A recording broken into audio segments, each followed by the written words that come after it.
Board of Education recognizes the value of public comment on matters of interest to the school community. Individuals wishing to speak must state their name and municipality of residence. Comments are limited to 3 minutes duration, but the individual may speak a second time after all others who wish to speak on the topic have been heard. All statements should be directed to the board president, and no participant may address or question board members individually. All speakers are requested to express themselves in a civil manner with due respect for the dignity and privacy of others whose legal rights may be affected. Please note, while it is not the board's intention to stifle comments on matters of legitimate concern, the public should be aware that if their statements violate the rights of others under the law of defamation or invasion of privacy, they may face personal liability to the injured party.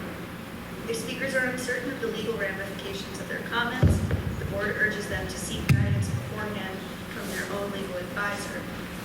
I know I said in there about 3 minutes. I know that there's a lot of people that wish to speak. Please be considerate of each other. 3 minutes goes a lot faster than you expect sometimes when you go up there. So for your benefit, not to interrupt, but I will maybe, if you look up, I might wave my hand, or I might say, hey, 30 seconds, something like that, to try to let you know that it's almost 3 minutes. Thank you. So if anybody wishes to speak, now's the time. Tiffany Stevenson, Aberdeen, Cliffwood Beach. First, I'd like to thank you for being open to looking at the transportation policy again. I was a member of that committee, worked very hard on it, and I was very sad at the outcome because we did work really hard on coming up with that scale, the numbers, and when we left that last meeting, we all felt very hopeful, especially for the students in Cliffwood Beach, having to cross 35 and those that had to cross 34. And when we left, we expected that those points would be added up and our students would finally get to school safely. However, another resident in town asked the board, is that total or is it like a one and done? So every time you come to a road that does not have a crosswalk, is it only counted one time or multiple times? And at that time, they did not have an answer for us. And we came back to the next meeting and they said it's a one and done. And there went all of our hard work, because now all those students that we thought were now going to get to school safely and have that hazard route behind them, they did not get. So I applaud you for being willing to look at that again, because as a member of that committee, that was not what we anticipated or what we expected the outcome to be. Thank you. Scott Mazzella, I'm on Ravine Drive in Iowa. I've seen you on the news a couple times. The people here are big concern. We're down to like the 90 people that can't do anything else. We have no other recourse. Other people have recourse, we don't have recourse. We have 2 working parents usually in jobs that can't go in late, or you can't go home early. Okay, I'm a teacher, so I can't go in any later, get out any earlier. So that's a problem, and it's nice that my tax dollars are being used to subsidize so many people getting transported to school or from other districts or whatever, that's fine. But that leaves 90 of us paying, like in my case, 8% extra tax just to get a bus. And other people have similar situations, and now we don't even have that. So we just get taxed. Now we're also like, okay, figure it out. That's upsetting. Okay, it's all about safety. I'm so glad you said that earlier, because I'm not letting my daughter walk a mile and a half to the middle school with her heavy book bag. She's a petite little thing. She can do it. She's strong, but I'm not going to do it. I'm her dad. She's not going to do that. So when that letter originally came out, the way it was worded, we were looking at about all that and the solutions that were presented.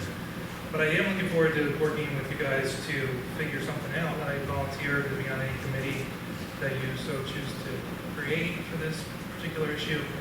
There's all sorts of ideas. I mean, the best idea is just to keep the policy and let people still have subscription policy. Add buses. I mean, if you have a state increase next year, there may be room. There's always room in a budget. I know how budgets work. I've been in board meetings to know that there's always money somewhere. I feel like 90 families are just kind of being put in a weird position to save a couple bucks. We can work this out, so put a referendum for more buses. You did it for air conditioning. You could have have some after school and before school program for middle school. Elementary schools are easier because you have aftercare. Middle school, no kid's going to want to say they go to aftercare. I have no, I teach in school, they're going to feel like, well, you know. But if you could be creative and give some sort of supervised space for kids to do homework or hang out with their friends until their parent can pick them up, that'd be great. Because right now they're just told to go outside, and in the winter that's not great, and it's not always supervised. High school's different. You know, I have a son in high school, he just kind of works in the lobby until I can pick him up, or he goes with friends and groups. The problem here with my daughter is there's no group. You know, it's better if there's groups, just by nature where there's no group. So it's safety, and on the news clips I'm going to come out, you know, harsh or fighting. That's my job as a parent. Okay. So thank you for saying that. I feel like so much of what I was going to say was heard in your comment. So let's work together. Let's get it done. Okay? These kids got to get to school safely. There's no other way. They're not walking. Okay? Thank you very much. Thank you. Shannon Torres Shapiris, Madawan. I'm standing to speak to you tonight on behalf of the children of Madawan and Aberdeen. The fact that this decision was made, the fact that this decision to remove subscription busing for our children was arrived at without any parental or caregiver input is alarming and confusing. Ultimately, this is completely about the safety of our children. My children are 4 years old in pre-K and 6 years old, presently in first grade. We live in Madawan near the post office, 1.2 miles away from Strathmore Elementary School. Both their father and I work in New York, myself as a special educator. We made a conscious decision to move to New Jersey 10 years ago as we thought it a good place to raise our future children. But when something like this happens, it makes one question that decision. The first that myself and other parents heard about this decision that seems to be already in place was last Friday evening. So I find it appalling that so little was thought about the families of Madawan and Aberdeen. The impact on working parents, such as myself, cannot be minimized. So, since it appears that you made this decision, and I myself, along with the other parents here tonight and those unable to attend, would like to respond to some of the points in the email that was sent to us concerning alternatives to the busing. The suggestions listed in the email include public transit, carpooling, ride sharing, and before and after care. Do you hear how tone deaf these suggestions are? When it comes to public transportation, there is no public transportation from our neighborhood to Strathmore Elementary School. You can easily verify that via Google Maps. Next, when it comes to ride sharing, I assume that means Lyft or Uber. As mentioned, my children are 4 and 6 years old. I am not sure how that would be completed. Do I call one of those services and send my children on their way to school with a stranger? Not quite sure how Kiss and Drop would work in that instance. The same is true for private car service. In addition, I believe New Jersey state law mandates children under 8 years old to be placed in a car seat and/or booster seat. So how would that work? Would the driver install and uninstall the seat? Oh, you probably meant you want an adult to accompany the children in their ride share. So once again, does that appear to be feasible? My mother-in-law, who does not drive and caretakes my children in the morning, is 78 years old. Do you expect her to install and uninstall 2 car seats 4 times per day in order to get my children to school? You also mentioned carpooling, but my question is, who has a large enough vehicle to transport my children with their car seats in addition to theirs? Lastly, since my time is short, another suggestion is before and after care. The cost is prohibitive to many of the families of Madawan and Aberdeen. I appreciate you listening to me and urge you to take into consideration these important points that perhaps you did not think of when you made this arbitrary decision. Lastly, I'd like to ask, will you take on the safety of the school-aged children of Madawan and Aberdeen when we are forced to implement these alternative modes of transportation? I urge you to reverse this ill-thought-of decision. Thank you. Good evening. Thank you for allowing us to speak. My name is Phil Floor. I'm a grandfather of a child who lives on Church Street and must walk 1.9 miles to get to school. I've been appalled at the manner in which my granddaughter must walk across the bridge over the Garden State Parkway. I'm a retired educator from New York City, and I will just testify to my expertise in observing middle school children with the horseplay and the raucousness as they're coming and going. I think that crossing that bridge is a horror show waiting to happen. And I know that you've all gone, this is your business, and you are extraordinarily professional. I think that you may go back a second time and perhaps measure the length of the bridge, the width of the 2 sidewalks, and maybe do as I did today, observe the speed with which the cars cross the road. The lanes are very narrow. So I already skipped away from my notes. I should have put bullet points. My bullet points are scratched out here, listening to you very professionally address the issue. Ms. Annette Ascoli, Ms. Lori Scope, and Ms. Nalita Perez. I'm so proud that you spoke up to the negative, and that convinced me of your professional approach to what you're doing. You came up with some of the negatives of this measure, and you brought it out to the public. I would also say that I'm disappointed in the numbers. I didn't want to turn my attention away from you. I doubt that there's more than 35 people here. I thought there would be 60, 80, 100. And perhaps if you have another meeting, after you re-explore this measure, we might have 100. They should be concerned, meaning these people who maybe don't know or don't know that they can have a voice to come here. I heard during the conversation the word hazardous in the context of courteous rides, and I'm not sure how that figured out. Maybe when you go back together, figure it out.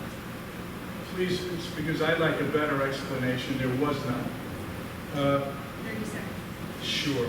I tried to finish in 2 minutes. I'm not going to do that. Keyword is safety. 1 child or 500 children. It does not matter to me. I'm here for 2. But I'd be horrified to see that something would just happen, forgetting 34, 35, any other roads that are dangerous, Main Street, Mattawan. Please look at this and come back to the next meeting with maybe some revisions. I'm confident, after listening to all of you, that you will. Thank you. Hi guys, Cindy, I'm in Aberdeen. You guys know me, I usually come to most meetings. Diana, can you explain to us how this decision was made? Like, did the board get together and like vote and say, you know what, we're getting 400 new students, this isn't gonna work, we're gonna get rid of subscription busing? Can you just give us a little insight into how this decision was made? Well, for what it's worth, it's an administrative decision that the board, the board was informed. We all talked about it, but there was not an official vote made. That's not how the board is in charge of policy and approving expenditures related to a budget that we approved. Then the way that that's carried out through the district is primarily the responsibility of our administrative team that we have approved the hiring of the contracts. Okay, I just wanted to make sure everyone was aware that like the board did not get together and simply vote on taking away subscription busing. Okay, Right. So the next question was a really nice thing that, why is your name not coming to my head?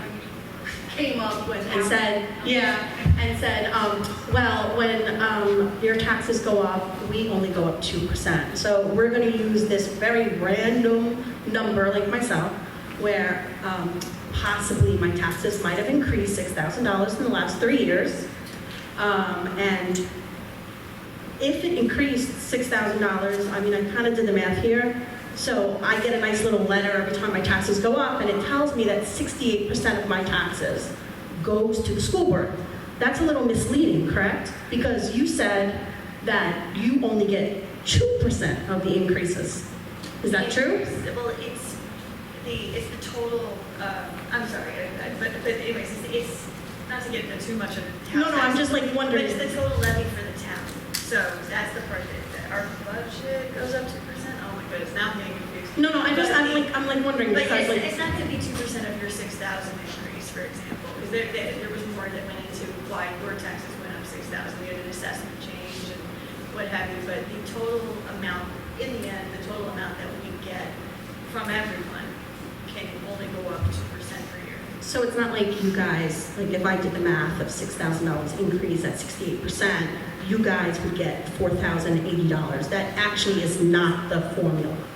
Okay, because if you would have done $2,000 increase a year by 2% is actually $40. You guys got $40, if that's how it works. That's one thing that, yeah, okay, so and now I realize what we're kind of getting at is that our budget increases year to year regardless of what the assessment changes in town. Or like if all of Aberdeen, for example, where you and I both live, if that all goes up, that doesn't mean that, I mean, it doesn't really matter. We only get 2% of what we had budgeted the year before, regardless of what the assessed value changes are in town.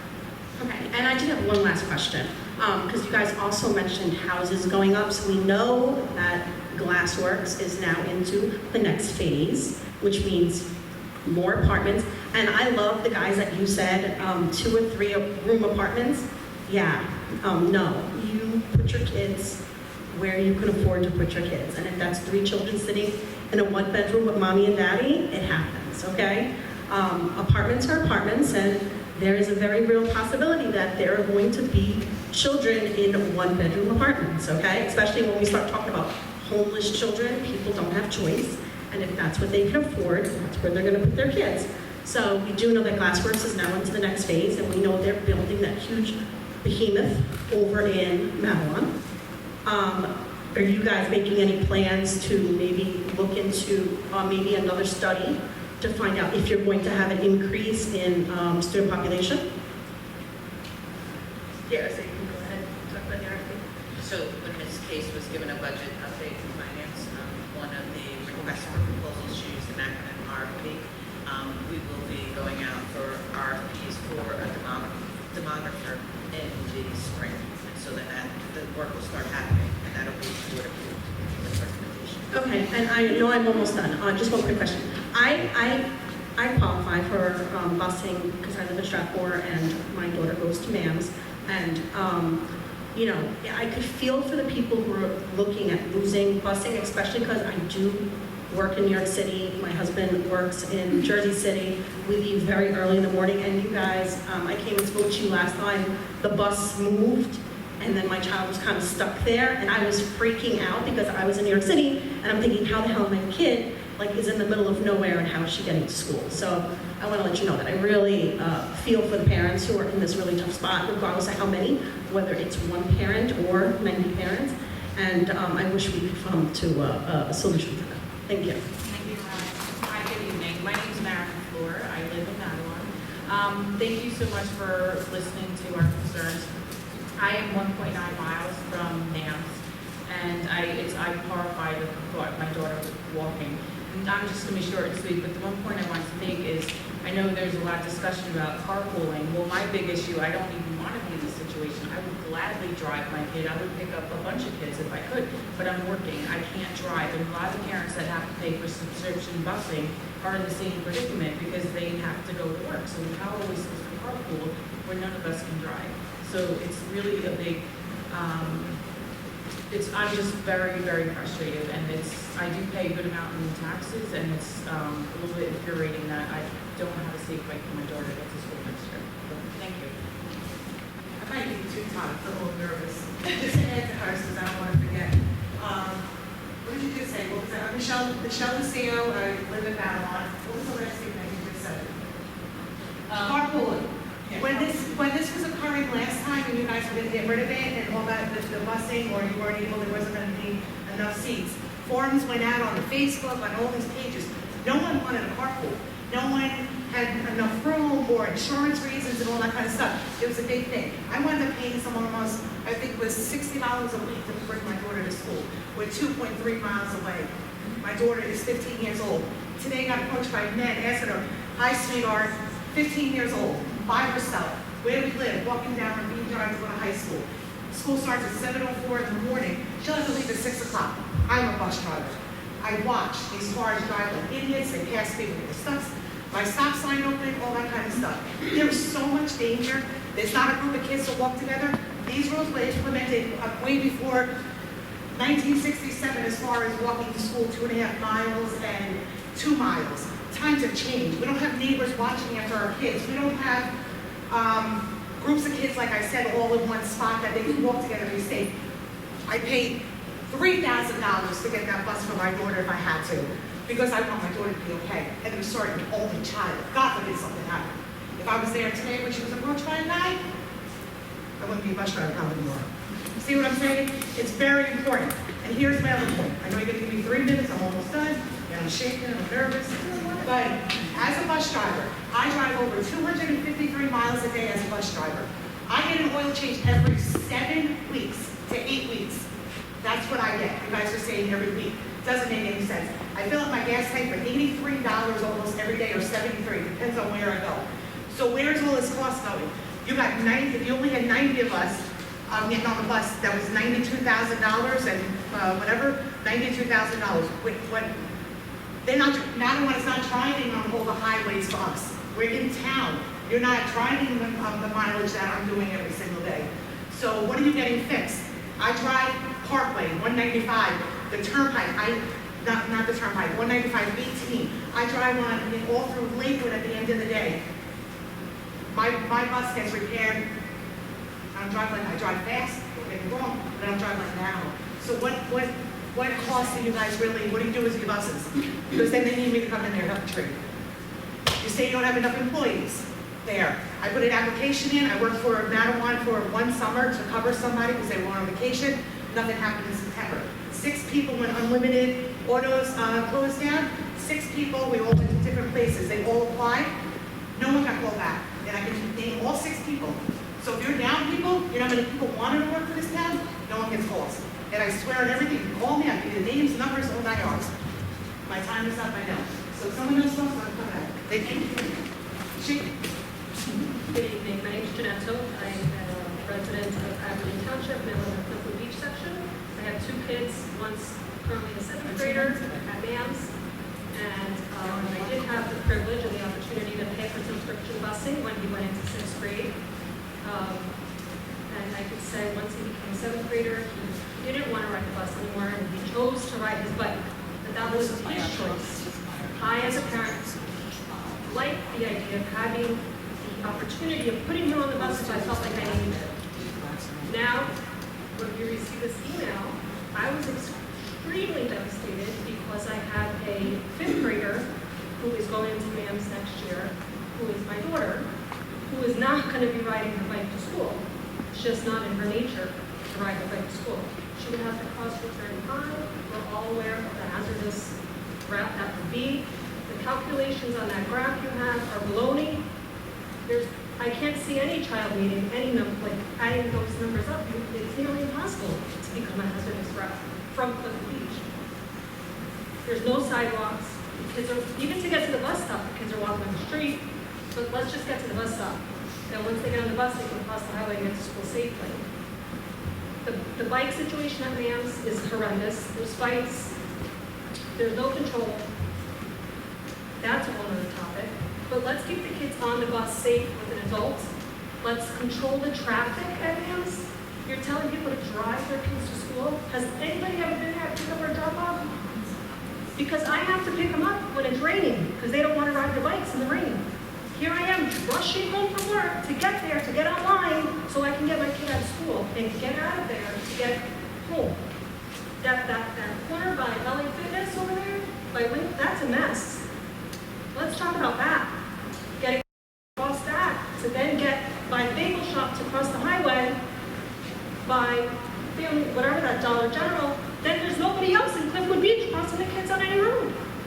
They're just left to figure it out on their own. That's not okay.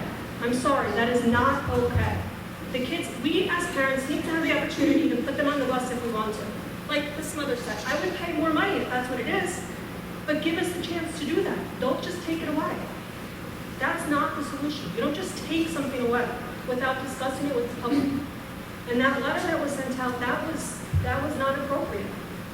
You don't send it out on a Friday afternoon just saying it's done. We're not providing the service. Figure it out. That's pretty much how it was worded to us. And I am very proud to be an Aberdeen resident. I can tell you my kids have had a great education in the school district. And for that reason, we have a lot of people influxing into this community. They hear great things. Let's keep doing great things. Let's not turn this around and make parents, put them in a situation where we don't have an answer or a solution, because I know we can come up with something. Thank you. Brenna Greer, Madeline. So I'm here tonight to discuss the district's choice, or maybe not choice, I don't know, it seems to have changed since Friday, to terminate subscription busing. It's noteworthy to mention that 2 of the district's goals for this year, goal number 2, aims to improve and upgrade district facilities, transportation, policies, and procedures, and goal number 5, which focuses on promoting safety and security for all students, staff, and our school community. It's intriguing then that I stand before you tonight to voice my opposition to a maybe decision that appears to contradict these objectives, potentially compromising the safety of many students while failing to enhance our transportation policies. Instead of reiterating what others have said about safety and students walking to school, I would just like to note that from a parent's perspective, who also works in education, it seems like this was a hastily made decision. Because it's easier to just cut subscription busing than it is to figure out a way to navigate road closures and detours, or admit that maybe the district didn't plan appropriately for increased enrollment, or figure out other ways to increase resources for transportation, and then go spend the money in other areas with greater impact. Just as the reasons behind this decision seem weak, the suggestions for alternative means of transportation are impractical. Carpooling may not accommodate diverse schedules, and public transportation options are limited, failing to provide direct access to any of the schools. Similarly, ride sharing or carpooling, I don't know which, they're the same, I guess, services pose challenges, particularly for younger students. Also, they mentioned the Monmouth County Free Pedestrian Shuttle, which is really just local taxi companies that you need to call each night to schedule. And that poses logistical challenges for students. Its operating hours and drop-off locations don't align with school start times, making it an unrealistic option for students to rely on for daily transportation.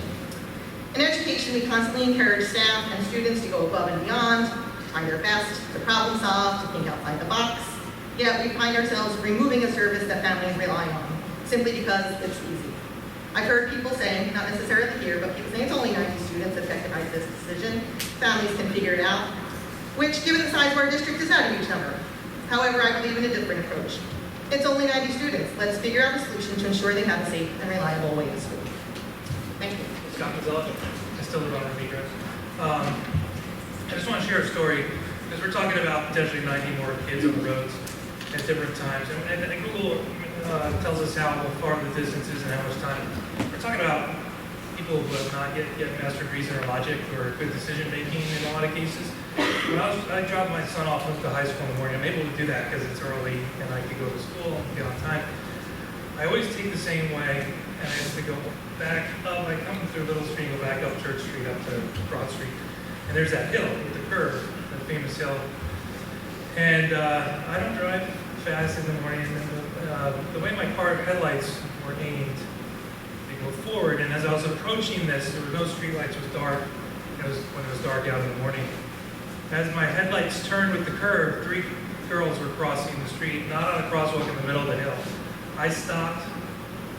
I would have hit them if they were a little further. She was right next to my rearview mirror. That's how close it was. I couldn't see them. It wasn't until my headlights hit them.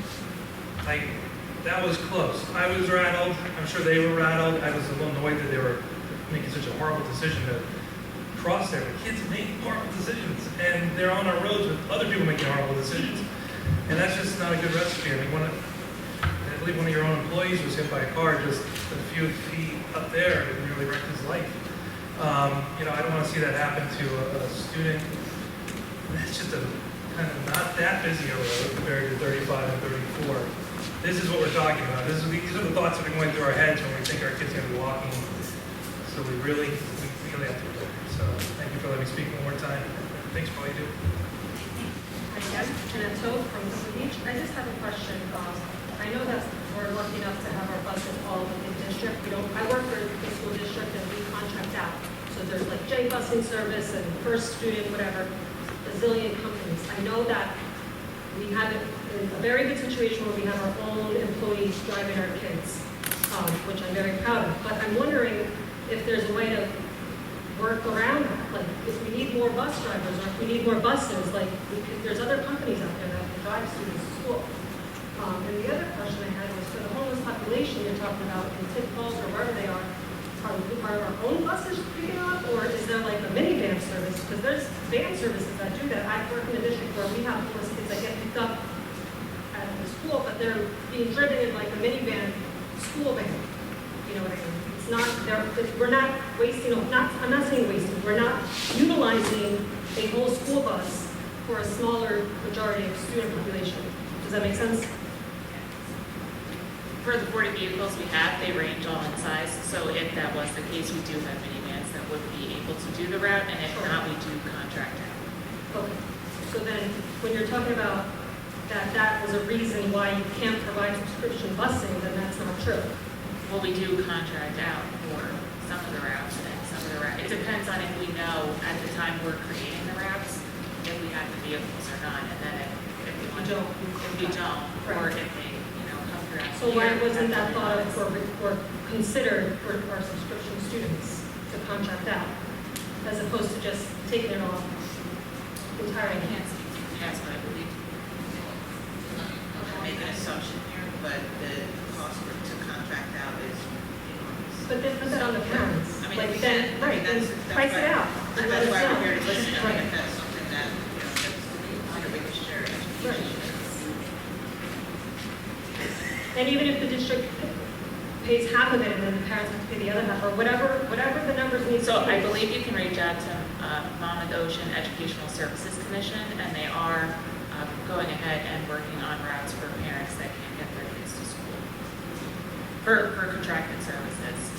So the district would have to contract that service? Or the No, we parent wouldn't. themselves? The parent would, yeah, the parent could call Monmouth Ocean Educational Services Commission themselves to see if they can provide And a that route. bus is driving there just at that one stop without one student, because I need to read. I don't know if they would contract out so that there's Right. multiple kids on the route or not. That would be up As a to board, Monmouth Ocean. as my board here, I'm asking that we work together to do this, not just put it on the parents and figure it out. That's not the answer. Well, okay, thank you. I added that, I didn't make taking list. Sure. Every time somebody suggests something that's like a new idea, it's like, Sure.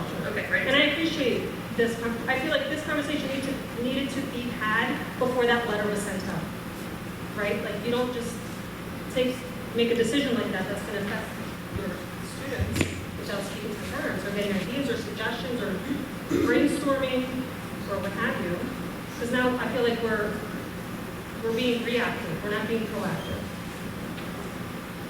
Thank you. Hi, I have thought of the question, Maren Fleur from Mattawan. Obviously, are all the current buses like really jam-packed? Is that what the big problem is? Because when I'm on Main Street, I see buses all the time and they look like they have 2 or 3 kids on them. And if we're talking about 90 kids right here, I mean, why can't we just get them busing? But again, I don't know the current situation, but I've never seen a bus full, and I don't even see them half full. I don't know if we want to speak to, okay, so looking at capacity, yes. Yeah, you could do that, thank you. I was seeing on here from Mattawan, most of the buses are empty. I drive through Mattawan when I come through. Most of them, my daughter has 52 passengers, 7 to 10 kids on the bus. About people not being able to, why you had a less amount of people get the subscription busing was because we had, what was it, 2 weeks? 2 weeks to pay it. My parents paid for my daughter. I'm a bus driver. But 2 weeks to come up with $1,025, which a lot of people didn't have the money to do it. So then they didn't have any other choice, and then they didn't have payment plans. And a lot of people asked about payment plans, and there was no payment plan. So that's why you had a lot of dropping in that. We just talked about the empty busing and about carpooling. We put it all out there. No one wanted a carpool. A lot of people said their insurances, God forbid something happens to their children, they're not, to someone else's kids, they're not covered. And the lawsuit and all that kind of stuff. So that's not such a great idea.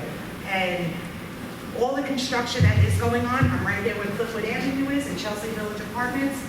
People drive like animals, literally like animals, and I have a knock on me, so I yell out, it's 25 or 35 miles an hour, and people just pull out on a stop sign. She's going to high school, so this is for the kids that are going to the middle school. That is the worst street in the world for little kids to be walking on. There's hardly any sidewalks, you have a little grass, a little this. I'm sure you guys all know you live here, you see it. These are babies. My daughter's 15, and I still think she's not all there sometimes. She's not thinking while she's walking. We're doing something. Imagine an 8th grader, 7th grader, 6th grader. These are our babies. Please, please reconsider. There has to be something. I'm going to have to, if I have to bring my kid to school, I'm going to have to give up my morning route that keeps a roof over my head, food on the table, make sure my daughter needs and wants for nothing. But I will give it up. If I could pick up 50 kids on the ride to bring her to school in middle school, I would do it. That's just what I would do. Whatever it is for the safety of these kids. You guys don't realize how bad it is out there.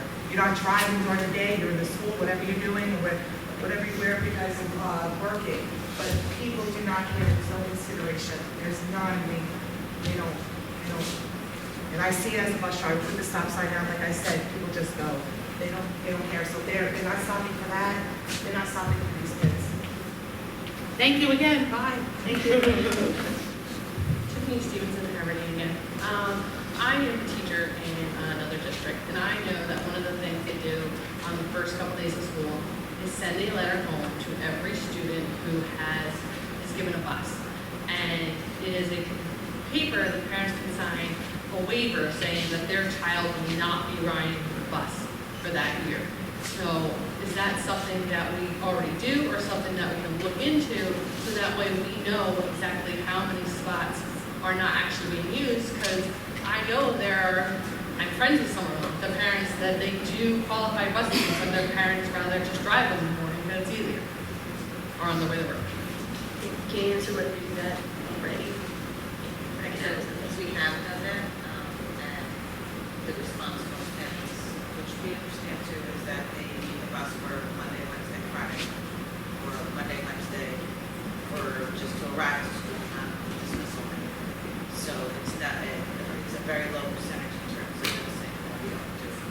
But if we're talking about only 90 students, that low percentage could be those 90 students. It's worth asking again because it's a small number. No, we can still, we can send it out again, absolutely. But just to clarify, Ms. Briss, so if a parent says they only need it for Monday, Wednesday, Friday, we can't really plan for, okay, Tuesday, Thursday, the other child can take the bus because the seat is free. So we count that Monday, Wednesday, Friday, we count it as a seat that's occupied. We would have to revisit, we would have to revisit policy, so parent says, we're only using it 2 days a week, that may say that you don't do the bus, then you're kind of right there. So I agree, it's just difficult, it's challenging. When my kids were in school, the PTOs used to ask if people didn't need the bus to please give up their seat, and the parents don't like to because they don't know if their situation's going to change. So we also had that issue with parents as well. I remember we used to do it amongst the moms and the groups to try to save as many seats as we could, but we can always try to do that again. Hopefully, in light of this, maybe people will be more apt to tighten that up. I also remember when we were discussing this issue, we didn't mention this yet, the fact that we have a very big issue with people not paying for the subscription busing. That hasn't come up yet that we've discussed, but I believe that was a huge piece of it too. So we have to come up with a way to hold people accountable to pay so that we can afford to pay for what we have in the budget already. I know we have that issue with school meals as well, and our budget, we're bleeding for people not paying for things that they've agreed to pay for. So can someone talk to that? Because I'm a newer board member, so I don't know the background on that. Ask Ms. Case to address this. I think this one was a little more complicated than the food one because it wasn't that. Well, I don't think it's that people could actually get on the bus if they hadn't paid. It was that things had been planned and then they didn't pay. They had some that were agreed to pay and weren't paying. Right. Yeah. We had all different things. So we have parents that have 3 different tiers based on the free. There's a set price for that, and if it's reduced, there's a set price for that, and then there's the total price. And so we did need them to pay. Until we did pay. Some we did have on plans, and some utilizing the bus. But at that point in time, they've already incurred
they wound up coming after the district for the money, and the district had to put the money out because it was not worth fighting that in court and spending money on a lawyer to fight that.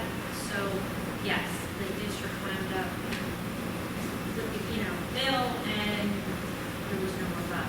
So, yeah, that was messy. Unless we could revisit that somehow, that would not occur. Maybe things are different because this was 10 years ago, but yes. Well, I think, I want to ask, does anybody else wish to speak? Okay, all right, so say, well, yeah, but it's an opportunity to keep listening. It's my idea that I want to cap off everything. You're like an appellate court here. Send this case back to whoever made the decision and say, figure it out. Yes. The ideas are here. You guys had hot pens. Remember those second grade teachers make your pens hot? You've all been rapt attention, been paying attention. I've been watching each one of you, except that this lady is blocked off by the administrator. I've watched each one of you. And I really, this is urgent and this is compelling. I guess the buck stops with you. Or does it go to the superintendent to tell the administrator, whoever this person is, come find another solution with this money, with these resources. Thank you. What, if you only had 90 students, why was it, I can't see 90 students being such a big expense. Can someone explain a little bit more what the expense is of 90 students going to two different, not two different schools, I don't know how many schools you pick up for. What is that? Why is the expense put on us? Why have we really chosen 90 kids out of the other 4,000 or 3,020, whatever it is that you have in the school district? Why is this 90? Obviously, we were desperate to pay that money to get busing. Why was the 90? What brought you to this for us to be sitting here right now? Because it doesn't make sense. I know you have special needs. I drive the kids that are displaced. From Madeline, Heathrow, to whatever kind of thing you guys outsource and all that kind of stuff. I know that you spend money to do that. I get paid to do it. But what money are you spending on us in town for our kids, 90 kids to be picked up? I don't, please explain. That's it. Thank you. I don't know how much, except to just point out that, I don't want to get into an argument, but so we need to verify numbers, which is something else to keep in mind. It's not just the kids, the 2,700 kids that are on the bus and 90 kids that aren't. There's also like 1,500 kids that are not on a bus and weren't on subscription. Okay. That's the other piece, that there's quite a few students that are walking or riding their bike or getting dropped off, whatever it is. What was chosen I'm for not that? trying to argue. No, it's not an argument. I just want to know what was chosen. Like, how did that come about? How did you guys say you're going to save so much money by not picking up these 90 kids? Because in the statement was about money. I just want to say it's not only about money, it's also about the fact that we're, if I'm understanding, with all the construction in the building, those 90 seats are possibly and or going to be taken by our mandated kids. Gotcha. Does that make sense? Yes, now it makes sense a little bit more. So moving forward, looking at all this stuff that's going on, this is the stuff that keeps us up at night, thinking about attendance. Where are we putting the kids in school? The schools need to get bigger. The buses, we don't have enough. The money stays the same. The state stays the same. It's like at your home, you get, it's paycheck to paycheck. Everything's going up, but your checks stay the same. So that's where our thoughts are. If we're going to need 90 seats and then some with what's going on.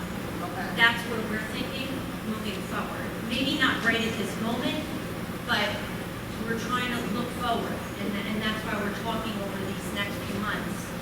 And this is definitely not a done deal, right? I mean, we'll talk about it. Well, I think one of the concerns that we've been talking about too is that we're having trouble getting the kids currently to school on time already. Right. Because we do have drivers that have to pick up multiple routes, because we do have a lot of drivers that, attendance can be an issue.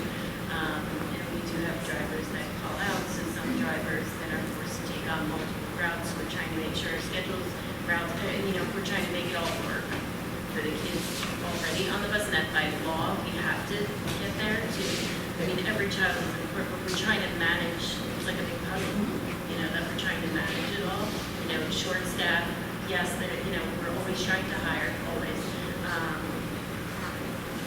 maybe reach out. I saw Regina the other day. But there are a lot of things that factor into it, but, you know, getting the kids to school on time is also a factor that we talk about. Yeah, and I'm looking at the, you know, the 4 big reasons that we kind of covered in the presentation, and 3 of them are about enrollment and what we are required to, you know, increases in the number of students that we're absolutely by law required to transport. But then also that is the other one, that there's,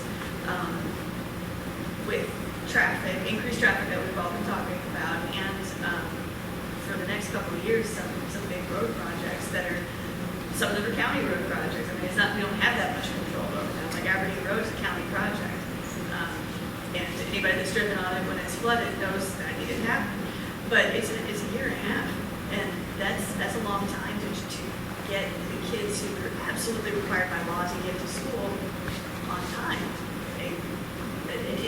It's a puzzle, but I think not to, I don't want to cap too much because we're still discussing this gentleman back and forth to speak, but that all these ideas and all of us talking, I mean, I believe we're all recognizing you guys have a puzzle too, and that's what we need to try to figure out as a group is if we've got needs on the front end of school, needs on the back end of school, needs where it's frightening to have the kid walk, or needs where it's way too long. I mean, there's a lot of pieces, and we recognize that. So I think this discussion has worked out exactly as I was hoping it was. I hope that it's working out the way that you're hoping it is, and it's definitely not done. Does anybody else wish to speak? I know there's a gentleman back here.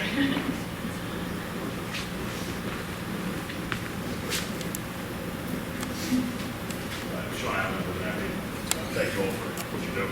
Greatly appreciate it. Just had a couple questions and comments. If I understood earlier when you said that roughly half the students or half the families that applied for the subscription busing that told that they were eligible, right? Is there any kind of mechanism in place that for these families that they are indeed eligible take advantage of the service that they may otherwise they cannot afford?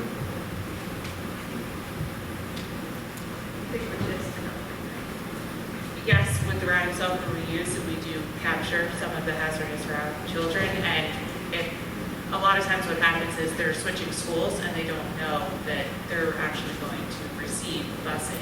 Okay.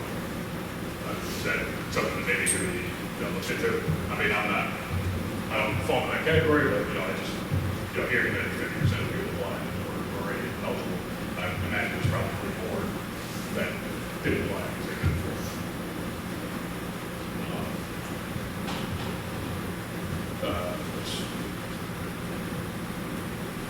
And if some of the comments I've heard that some of the buses were relatively empty, so they could get on. That isn't be true for some of the routes. Is there any thought into whether or not we could either purchase small buses or maybe 50 passenger vans? It would be much lower initial cost of fuel, cost of upkeep, maintenance, things of that nature. Some of those routes may not have a whole lot of kids.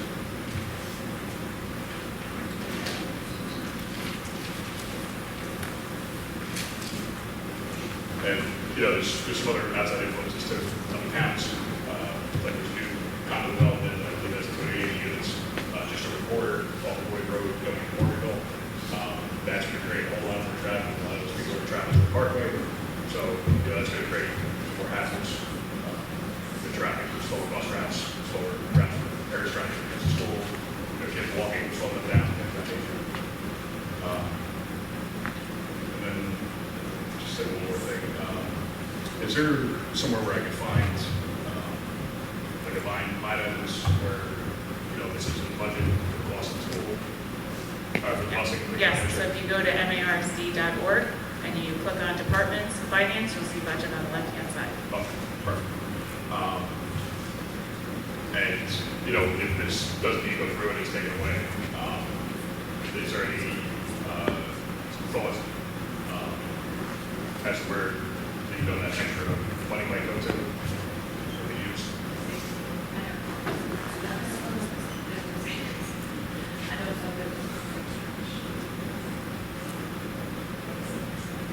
I think we don't really, it's just kind of a wash, there's not really. Oh, all right. Okay. All right, thanks for your time. Yeah, thank you. With all the building that's happening on in town, maybe the townships, Aberdeen or Madawan, could request or demand that these developers, if they're building these family homes and attracting all these people, maybe they have to purchase a bus for the district. And then we have the bus, or two. If they're making all these millions of dollars building these townhomes and homes for these people. I know they're not gonna build us a new school, but let's get a bus or two out of it. Just a suggestion. Thank you very much for your discussion. Okay, Lori Brennan, Aberdeen. That hazardous chart that comes up, does the board approve those numbers, like the 2, 1, 15? Yes, it was adopted, it's a policy, so the board, it doesn't come out every year, but when it was done, the last time it was revised, and every time it's like those policies we were talking about, so we would discuss and approve it. Yeah. So whoever was on the board in 2021, a majority voted for that at that point. So can you re-look at, there was one, I don't know what the point was, but a controlled intersection. Can you specifically look at Route 34 and Lloyd Road? That's where like those turning lanes are. Okay. Because I think the number of the chart was very low. Okay. Thank you. Thank you.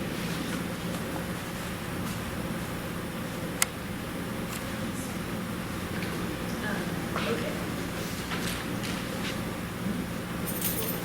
Thank you to everyone. So now I need to, we already had a motion for the 2 action items. The coach's still here, so I've written out one. I know, he was late.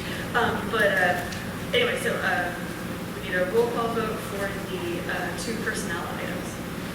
Ms. Biles? Yes. Ms. Martinez? Yes. Mr. McGovern? Yes. Mr. Montone? Yes. Ms. Scott? Yes. Ms. Warnicki? Yes. Mrs. Foley? Yes. Ms. Falconer? Yes. So, thank you. And if anybody knows Mr. Walsh or Mr. Ron West, please tell them congratulations on our behalf. So, unfinished business? Yes.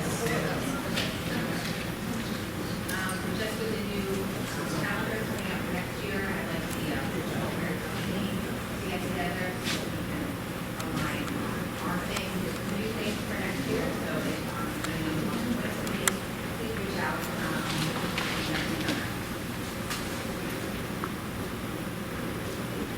For the public's benefit, what she was talking about, what Ms. Silas was talking about is that the Cultural Awareness Committee that looks at the calendar for the next year, the school calendar, and then marks religious holidays, because not all of them are reflected in general calendars that may be available. But we studied last year the census breakdown in the community of religions, because at one point the census did, okay, I'm going to nerd out about it, but anyways, we know these things. And so we were sharing some of the religions that people may not be as aware of, just to help staff plan for the needs of their students and school committee.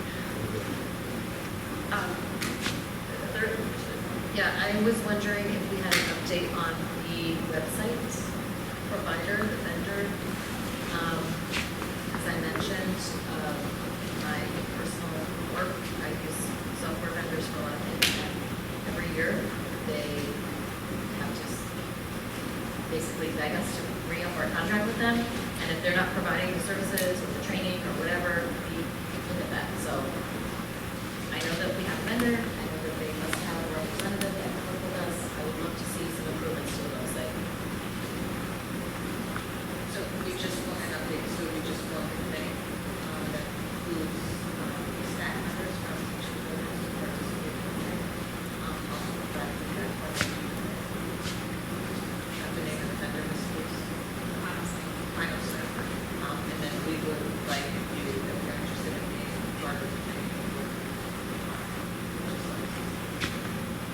that will happen of the non-choice vehicles.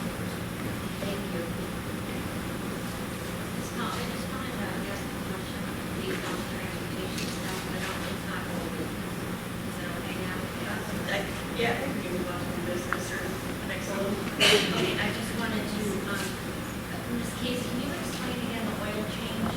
So, is that something that is mandated, like, what is the frequency of changing the oil? What is, We work with a vendor who services all our vehicles and utilizes our logs to know when we need service. So every driver does a pre-check, right? And so then they write some mileage, go ahead. so it's based on like our car, the mileage, or does it have to be done more often because you have children? No, it's not. It's based off of whatever engine you have and the requirements in that regard. And we do have buses that are traveling all over. Right. And I just wanted to say that, like we had said earlier, I know, that the letter went out and that it, it seems so final, but the reason, like Ms. Perez said, the reason that we did it now is because we need help and come up with some ideas, so, I appreciate everybody coming out, we got a million different notes here, things, because we don't want to have to do this, so, I just want people to understand that we are open to everything in the community. And, our goal is obviously to take care of all our kids, but, as I said before, I worry about, the demographics and what's happening in our area, and I just worry about money like it would be my own home. So, however we can figure this out, and if the townships could be more involved and help anything we can do, that would be awesome. But yeah, so thank you for all the suggestions, and this is definitely not something we're not going to discuss. This is ongoing. I just want to add to that too. We talked about the projections, like the 90 student number is for this current, that's who is using subscription busing as of right now. So both in terms of which students will have to be mandated due to enrollment increases, and then that subscription busing program. Like next year, what if it's double that want to use that? Then we have that in place, and we kind of have to follow through with that. So maybe at some point, maybe it's not this year, maybe it's next year. So that's the reason why we kind of had to look at it, and the recommendation was made. And again, it was relayed to the public as early as possible so that there could be some discussion on solutions. Anybody else have any comments, questions, criticisms, witticisms? My high school history teacher used to say that. Could you just repeat where on the website to get to that, where the budget is? I apologize, I didn't write it down when I was up there. It's MARSD.org. Right. You're going to click on Departments, Finance, budget will be on your left-hand side, I think the third one down. Okay, thank you.